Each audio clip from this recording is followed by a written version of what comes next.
says here, and tonight we are going to continue talking about the Golden State Killer. This will be the last portion of this case, and then we'll move on to other cases. So, trigger warning again. I'm sure you already know, but just in case. This case or cases involves a lot of sexual assault, murder. So, yeah, there's violence. There's, explicit content or mention of. And if none of those things seem like something you want to hear about, just don't watch this video. April 5th, 1979, a couple is attacked and the female raped in Fremont.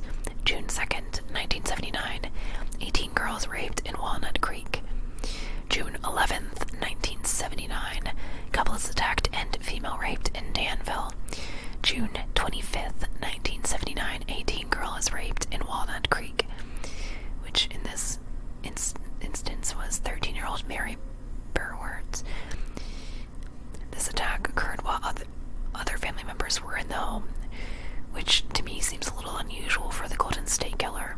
Her room had unicorn mobiles, hand-painted hearts, and rainbows, and quotes about being kind to others. There's this sort of shift from innocence to the loss of it that is very palpable in these descriptors of her attack. She was bound, gagged with her training bra. Just makes my skin crawl.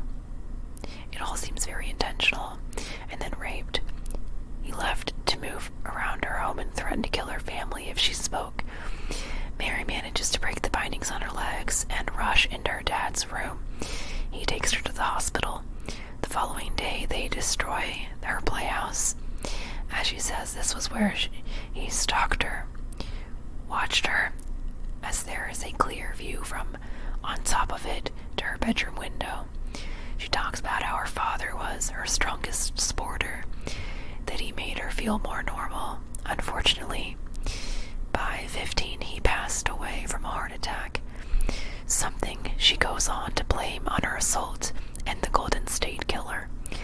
Like many victims, she battled these feelings of low self-worth. She started using substances to cope in her 20s and found it difficult to maintain relationships as she grew older. However, today she is thriving. She has her own support system that she's developed now, and he can suck it. Okay, so July 5th, 1979, attempted attack on a Danville couple. He was somehow thwarted. October 1st, 1979, at 2:20 a.m. he commits a break-in and attempted attack on a couple in Gilletta, located at Queen Anne Lane. He managed to bind a woman by wrists and ankles, as was his typical proceeding. He had her tennis shorts over her head to blind her. He moved around in the kitchen. He is noted to have repeatedly said to himself, "I'll kill him, I'll kill him, I'll kill him." His victim somehow weakened and the binding and freed herself from it and made it out of the home through her front door, screaming for help. Her husband remained bound but managed to hop his way to the backyard and hid behind an orange tree. A witness nearby observed him leaving the scene and described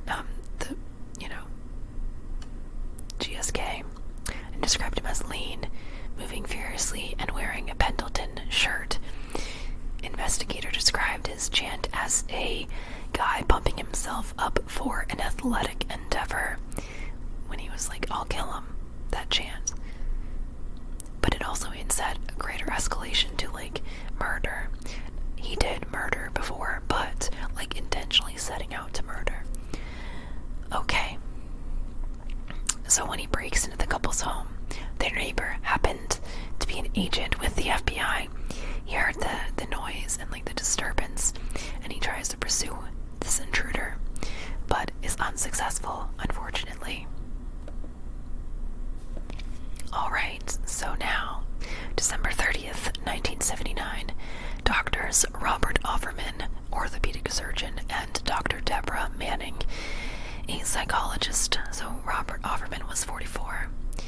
Deborah Manning, 35, were murdered and shot in their home in Gilletta. Manning was found lying on their waterbed, wrists still bound by twine, while her husband was at the foot of the bed, still bound, though one of his wrists had become free from its binding prior to being killed. Offerman was shot by GSK 3 times in the back and chest, while Manning was shot in the back and head. Some believe Offerman may have tried to fight the GSK. He was charged with their murders. The couple was shot and killed. Large canine paw prints were noted later at the crime scene. Police believe he first broke into the home of a neighbor, stole a bike, and then later abandoned it somewhere else. Apparently, D'Angelo may have punched a poodle. Punched a poodle. I don't know. He may have punched a poodle belonging to one of the neighbors the same night, which was seen at 10 p.m., or so they say. Additionally, the attack is connected with the previous one from October 1st, based on shoe print impressions and twine from the scene. March 13th, 1980, is the murder of Charlene, 33 years old, and Lyman Smith, 43 years old. Charlene was raped. This happened in Ventura County. The couple was bludgeoned to death by D'Angelo. Following Charlene's rape, Lyman, a judge about to be appointed as a Superior Court judge for Ventura County, and Charlene, an interior decorator. She also managed a jewelry business.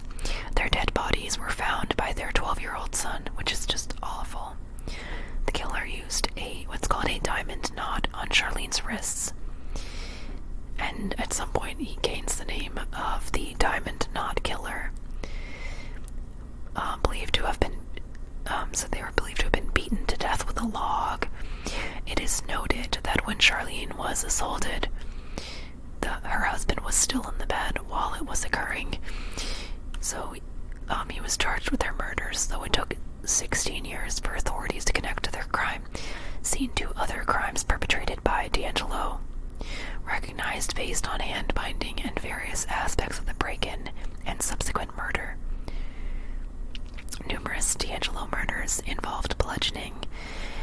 August 19th, 1980 was the murder of Keith Harrington and Patrice, 28. Patrice was raped. This occurred in Dana Point. D'Angelo killed this couple in a similar manner to the Smiths. He gained access to their home through a window they had left open. He was charged in court for their deaths. Their bodies were found by Keith's father, Roger, the day after their murder. It's talked about a bunch in I'll Be Gone in the Dark, and it's very heartbreaking. I would highly recommend checking the book out. Michelle does such a good job explaining everything. Okay, so Keith was the youngest son of 4. Keith had met Patty at UCI Medical Center.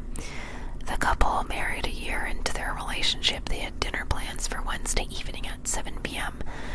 Their front door was locked, which was out of the ordinary for the couple. He checked the garage and found Roger checked the garage and found both cars still present. He enters the home using a spare key. He finds them under pristine covers, resting on their stomachs, arms at odd angles, palms facing up, blood soaked beneath the bed. According to I'll Be Gone in the Dark, when they found Keith and Patty, there were no indications of a struggle nor forced entry, though the sliding glass doors may have been unlocked. Tuesday, Patty had purchased groceries at 9:48 p.m. and spoke on the phone with her sister Sue at 11 p.m. when both she and Keith were in bed. Object of blunt force was believed to have been a brass sprinkler head. Sprinklers were newly installed by the couple and Keith's father, Roger, that previous Saturday. It is also interesting to note that they lived in a residence with a staff-operated gate for entry was heard by anyone Tuesday night, and Patty never made it to work the following morning. So, similarities between the Harrington murders and Whithume murder, which took place 6 months after. Wives in both cases were raped. Victims were killed using objects from the home which he took upon departing. Victims were murdered in their beds. Both cases had ligature marks on the bodies of victims, though GSK chose to take the binding materials with him in the Whithume case as he was learning to reduce evidence. Keith Harrington was a med student at UC Irvine, and Patty a nurse. Patty on occasion worked at Mercy Hospital in Atlanta at Santa Ana. Strangely enough, David Whithume, the husband of victim Manuela Whithume, was a patient at Santa Ana Community Hospital. Similar wooden matches were found in both cases, believed to have been matches belonging to the killer. Some have also speculated that perhaps he had intended to kill David and Manuela, but did not know that David had been taken to the hospital.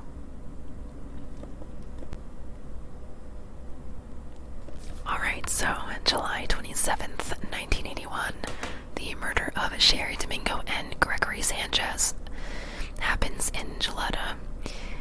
Sherry was 35 and Gregory 27. Sherry was the mother of two. She was house sitting for her aunts and had invited over her ex-boyfriends. The former couple worked in technology, having met at the same tech firm. Someone in the area, a witness observed a man with a German Shepherd around the time the murders occurred.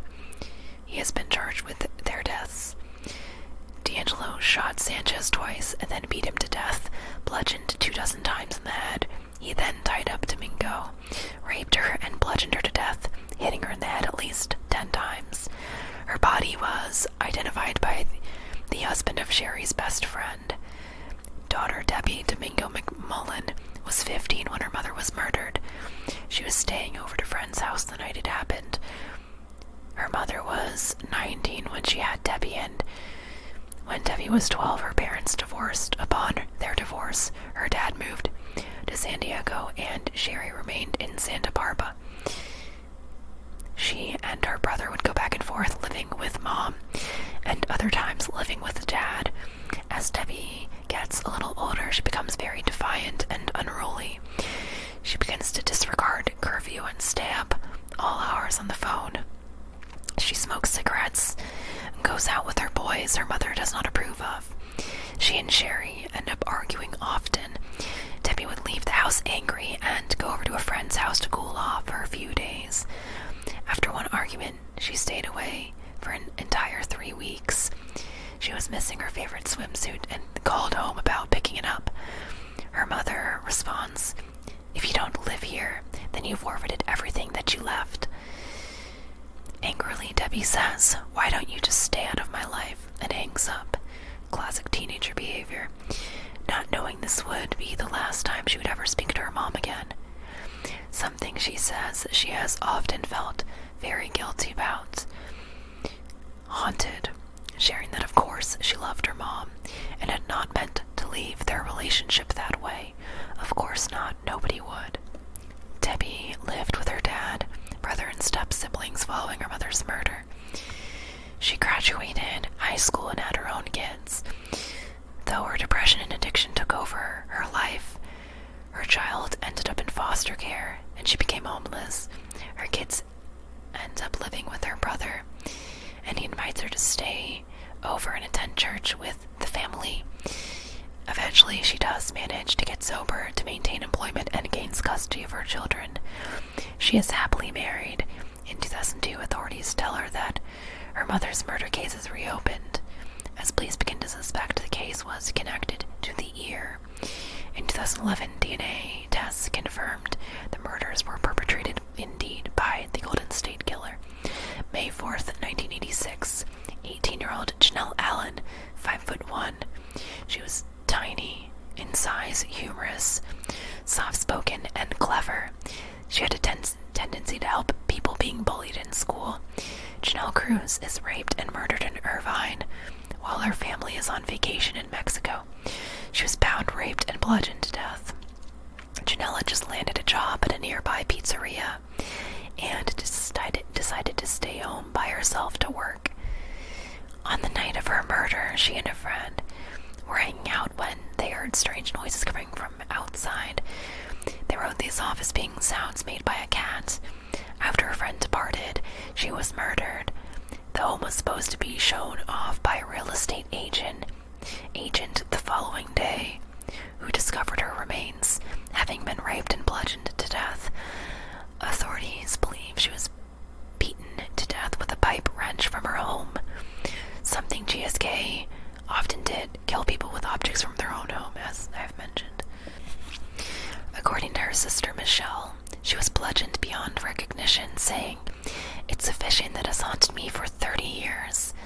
Her sister Michelle has apparently spoken out and advocated for apprehension of the GSK through her YouTube channel. Her murder is the last crime or murder committed that we are aware of by GSK. In 1996, semen samples are compared and profiled against one another using evidence from crime scenes. So they're able to figure out a lot of, different names are the same person, basically. 2016, journalist Michelle dies in her sleep due to overdose. Ghostwriter Billy Jensen and participant in the murder squad, which has been cancelled, in what seems to be quite a bit of irony as he helped finish the book. He was accused of sexually assaulting Jen Tisdale while they were in a relationship, and it is suspected that this behavior is a pattern for him with numerous women. According to a Rolling Stone article, 2 podcasters on the channel say he made inappropriate contact with them by grabbing or touching them in ways without their consent. So it's pretty disappointing to me that somebody who helped write the book was a piece of shit like that, writing about pieces of shit who do shitty behavior. It's just ironic. Over time, serial criminals lose the initial zest, the urge to commit crimes. The testosterone drive is not as strong anymore. It starts aging out, but also bowing out due to dawning technology, which would eventually lead to his capture. Alright, so we are going to go over the letter to the Golden State Killer, which comes from Michelle Macnmara's book, I'll Be Gone in the Dark, and it is also on The New Yorker. You were your approach. The thump against the fence, a temperature dip from a jimmied open patio door, the odor of aftershave permeating a bedroom at 3 a.m., a blade at the base of the neck, don't move or I'll kill you. Their hard-wired threat detection systems flickered meekly through the sledgehammer of sleep. No one had time to sit up.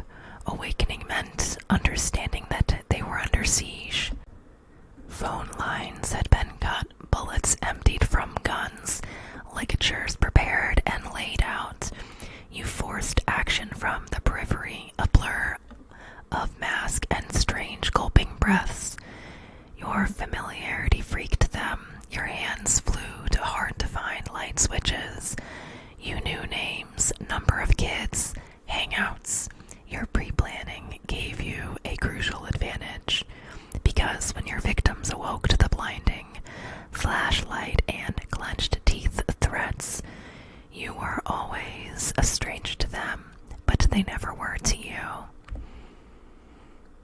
Hearts drummed, mouths dried, your physicality remained unfathomable.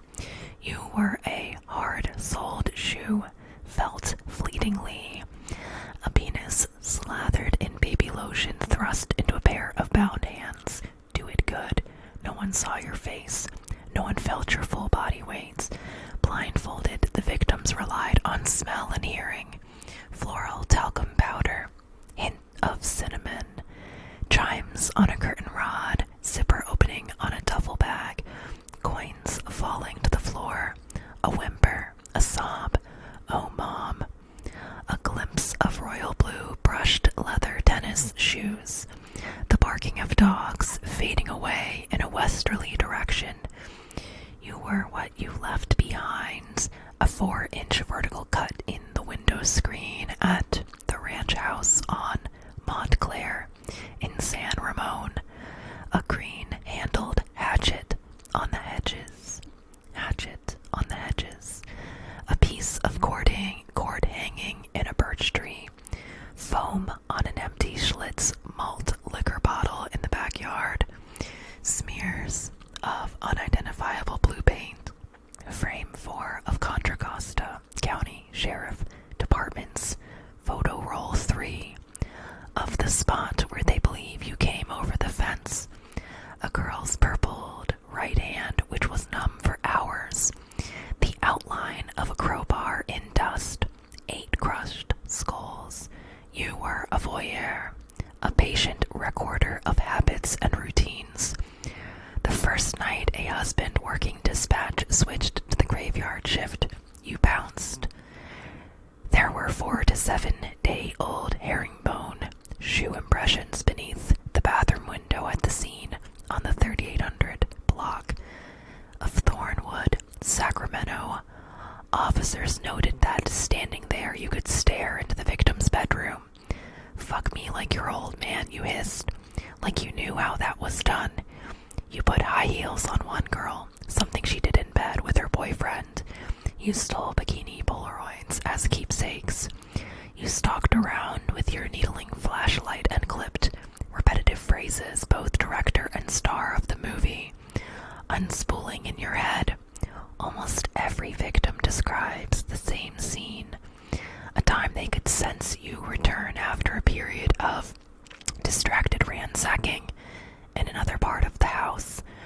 No words, no movement, but they knew you were there. Standing there could imagine the lifeless gaze. Coming from the 2 holes in your ski mask. One victim felt you staring at the scar on her back. After a long while of hearing nothing, she thought, he's gone. She exhaled just as the knife tip came down and began tracing the end of the scar. Fantasy adrenalized you. Your imagination compensated for failed reality. Your inadequacies reeked. One victim experimented with reverse psychology and whispered, "You're good." You abruptly got off her, amazed. Your tough guy bravado smelled like a bluff. There was a shakiness to your clenched teeth whisper, an occasional stutter detected. Another victim described to police how you'd briefly grab her left breast like it was a doorknob. "Oh, isn't this good?" you asked one girl as you raped her, and held a knife to her throat until she agreed. Your fantasies ran deep, but they never tripped you up. Every investigation into an at-large violent offender is a foot trace. You always maintained the lead. You were savvy. You knew to park just outside the standard police perimeter, between 2 houses or on a vacant lot, to avoid suspicion. You punched small holes in glass panes, used a tool to nudge wooden latches, and opened windows while your victims remained asleep. You turned off the AC so you could hear if someone was coming. You left side gates open and rearranged patio furniture, so you had a straight shot out. Pedaling at 10 speed, you escaped an FBI agent in a car. You scuttled across roofs. In Danville on July 6th, 1979, a tracker's dog reacted so strongly to an ivy shrub on Sycamore Hill Court. The tracker believed the scent pool was just moments old. A neighbor witnessed you escape the scene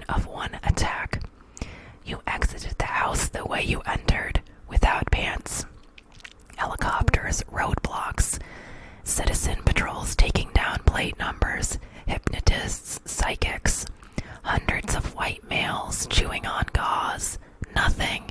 Your scent and shoe impressions. Bloodhounds and detectives tracked both. They led away. They led nowhere. They led into the dark. For a long time, you have the advantage. Your gait is propulsive. In your wake are the police investigations. The worst episode in a person's life is recorded in sloppy cursive by an often rushed and sleepy officer. Misspellings abound. Pubic hair textures described by a doodle in the margin. Investigators follow leads using slowly dialed rotary phones. When no one is home, the phone just continues to ring. If they want to look up an old record, they dig through stacks of paper by hand. The clattering teletype machine punches messy holes in paper tape. Viable suspects are eliminated based on their mother's alibis.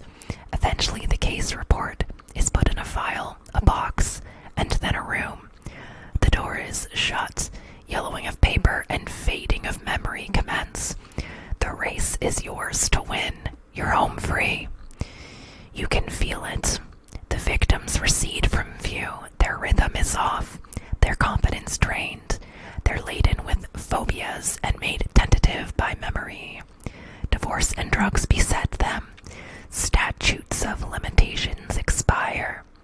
Evidence kits are tossed for lack of room. What happened to them is buried, bright and unmoving. A coin at the bottom of a pool. They do their best to carry on, so do you. But the game has lost its edge. The script is repetitive and requires higher stakes. You begin at windowsills, then cross inside. The fear response stirred you, but 3 years in, grimaces and bleeding will no longer suffice. You yield to your darker impulses. Your murder victims are stunners all. Some have complicated love lives. To you, I'm certain they are whores. It was a different set of rules.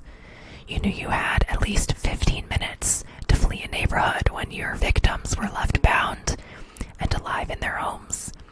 But when you walk out of Lyman and Charlene Smith's in Ventura on March 13th, 1980, you feel no need to rush. Their bodies won't be found for 3 days. Fireplace log, crowbar, wrench. You kill your victims with objects picked up at their homes. Unusual, maybe, but then it's always been your habit to be fleet of foot and unencumbered by very little but rage.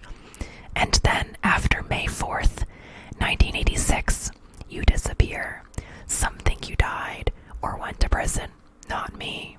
I think you bailed when the world began to change. It's true, age must have slowed you. The testosterone, once a gush, was now a trickle. But the truth is, memories fade, paper decays, but technology improves. You cut out when you looked over your shoulder and saw your opponents gaining on you. The race was yours to win. You were the observer in power, never observed. An initial setback came on September 10th, 1984 in a lab at the University of Lake Easter, when the geneticist Alec Jeffreys developed the first DNA profile. Another came in 1989, when Tim Berners-Lee wrote a proposal for the World Wide Web. People who weren't even aware of you or your crimes began devising algorithms that could help find you. In 1998, Larry Page and Sergey Brin incorporated their company, Google.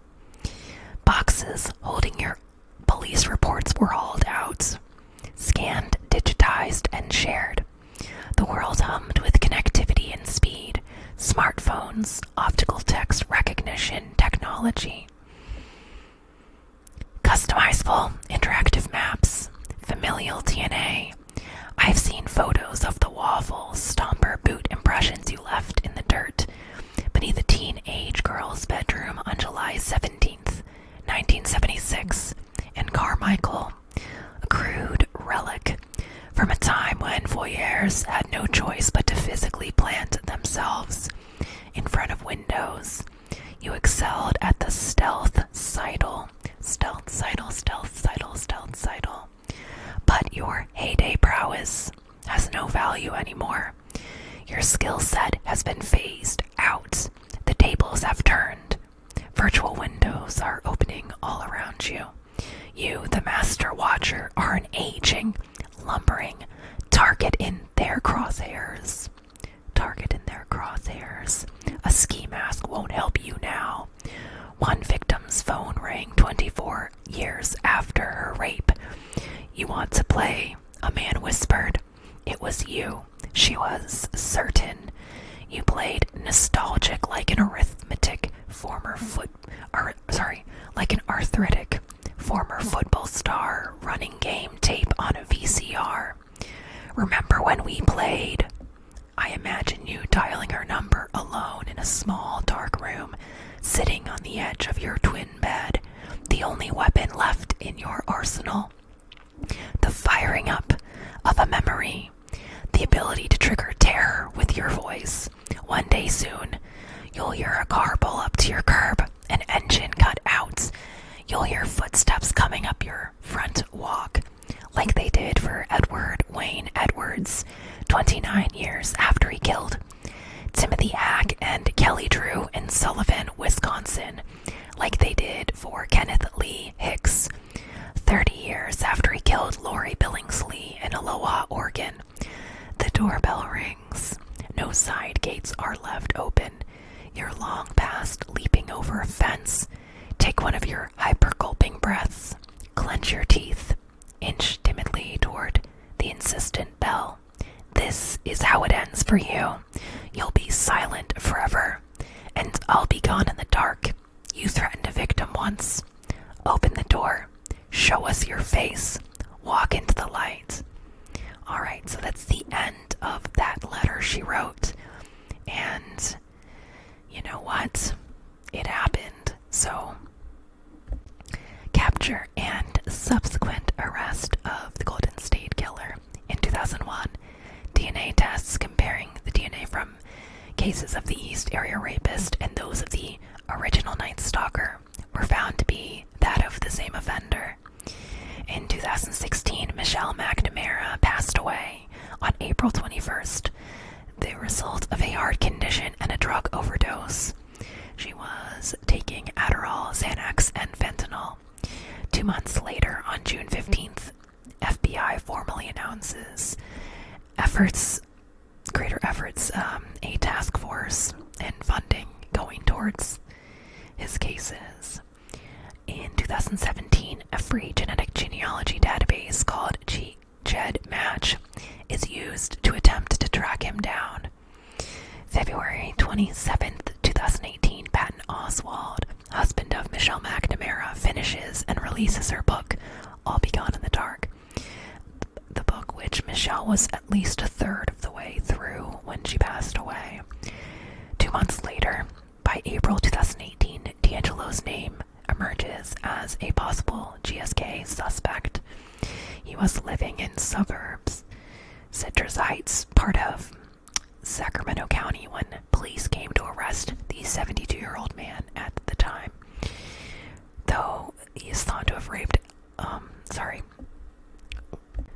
Police collect DNA from the handle of his car near his Citrus Heights home, and a match was confirmed to DNA collected from crime scene evidence. He was arrested April 24th. He was taken into Ventura County's Sheriff's Office and interrogated for 7 hours before being booked at 2:29 a.m. When first brought in, he was initially charged for 2 counts that involved special circumstances of a murder in the commission of murder in the commission of burglary, and cases of multiple murder. He was also charged with murder in Sacramento in relation to the multiple murders of Brian and Kate Maggiore from February 1978. His apprehension closely coincides with the 2nd anniversary of Michelle Macnamara's death. Her book, though not responsible for his apprehension, was said to have kept interest and tips coming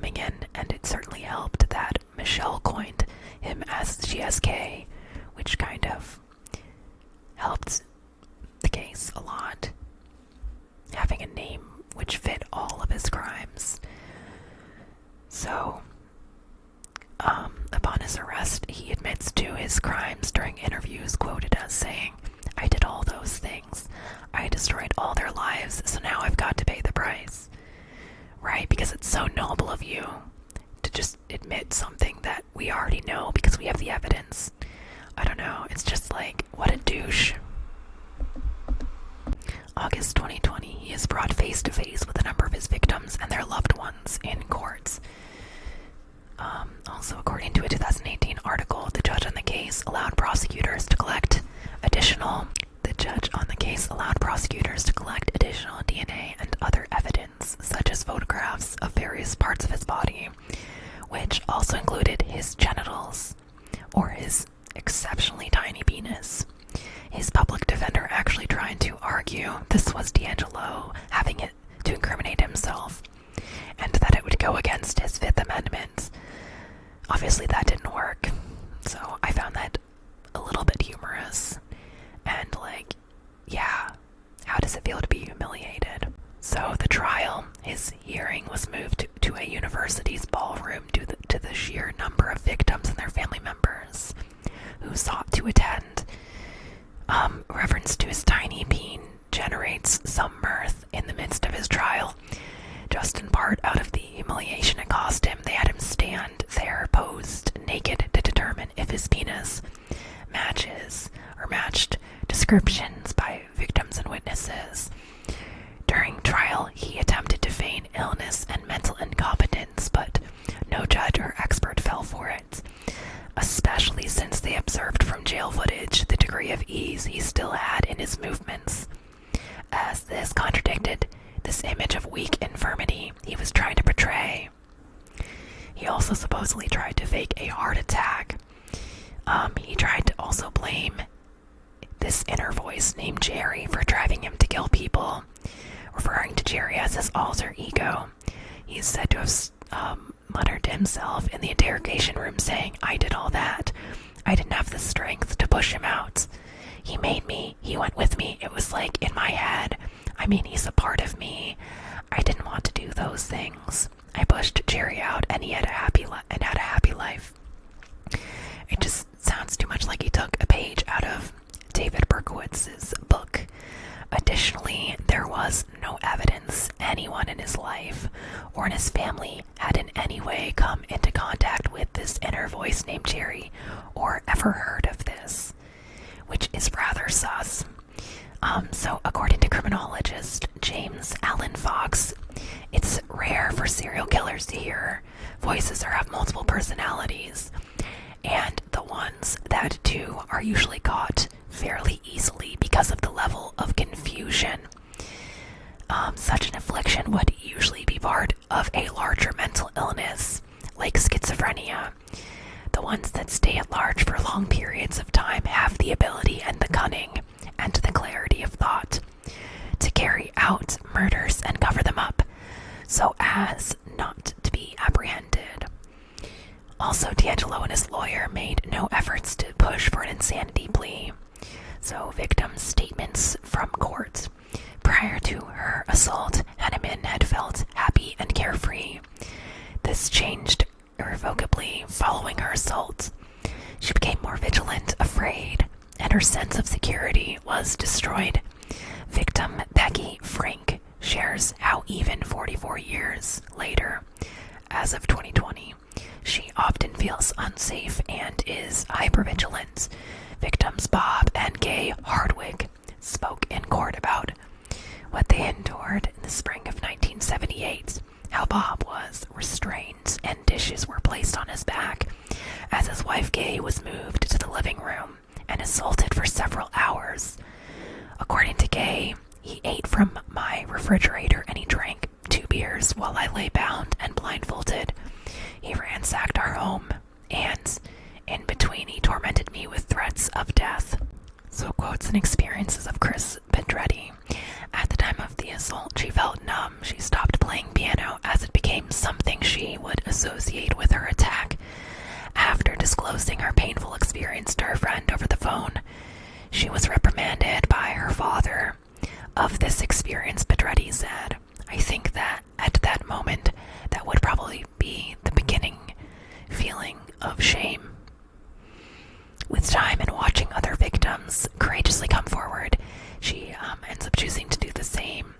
Since 2018, she began to speak up. She joined a private Facebook group of survivors and attended his plea hearings. She goes on to say, "This isn't our shame. This is not our secret anymore. And the more that we talk, and reinforce each other's worth. We've gone through some pretty unique, terrible journeys, but we're here now, and I think that we're really solid. When speaking on the support she received from the community of women survivors, she says, "I don't know where I would be without them, to be honest with you. There's no way I could have handled this all by myself." Victim Jane Carson Sadler was the first of the GSK victims to identify herself publicly. She saw this choice as a means for turning her pain into her power and a way to empower fellow victims.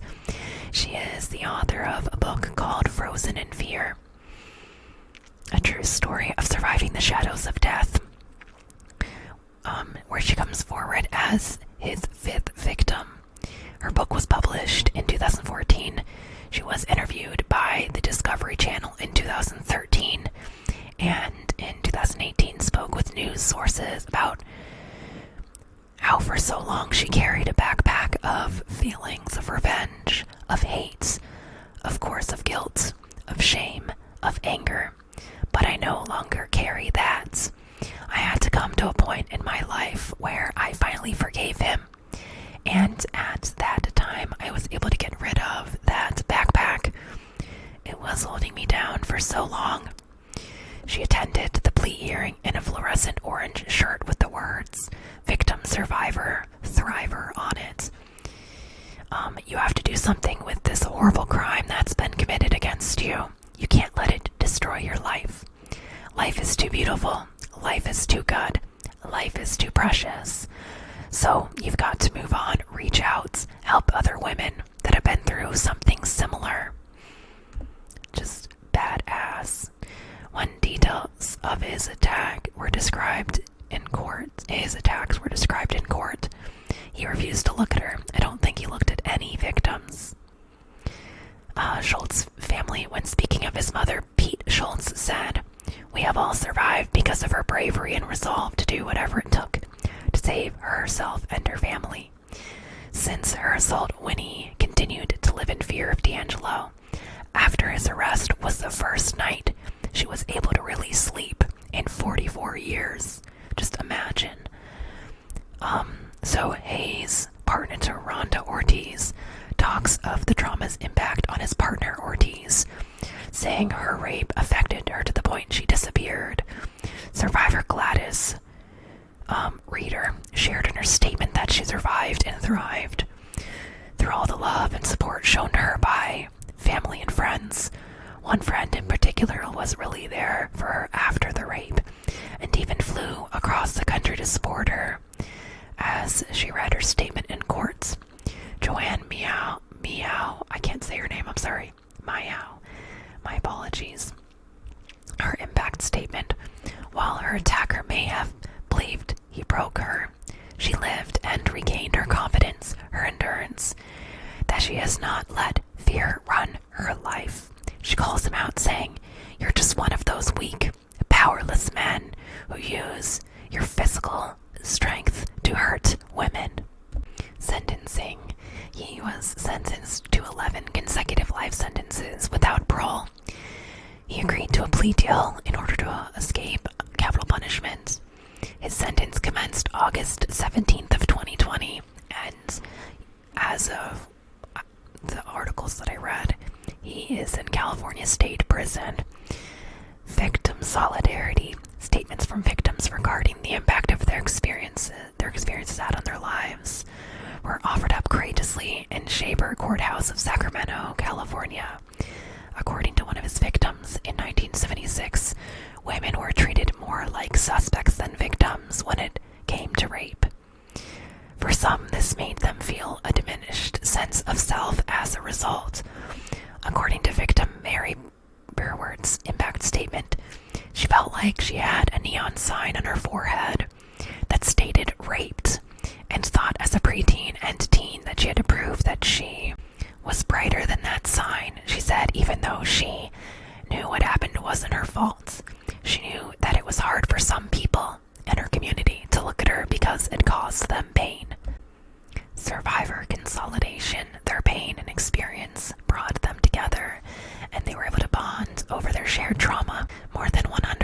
Survivors and relatives of Golden State Killer murder victims talk regularly in their private Facebook group. Ben Oswald, who met with a lot of survivors, noted how radiant, compassionate, and funny they were. In the process of bringing his wife's book into reality, he was able to meet with them and discuss the crimes with them. And he says, they had every right to become horrible monsters like Joseph D'Angelo, and they didn't. So them and the way that they're living is such a fuck you to him. Like you tried to bring the same damage to us that forever warped you, and it didn't work. And we've proved that you could have chosen to overcome this, and that's why you can't look at us. D'Angelo's crime spree left behind a trail of bodies and dozens of survivors who are still marked by their encounters with the serial rapist, serial killer.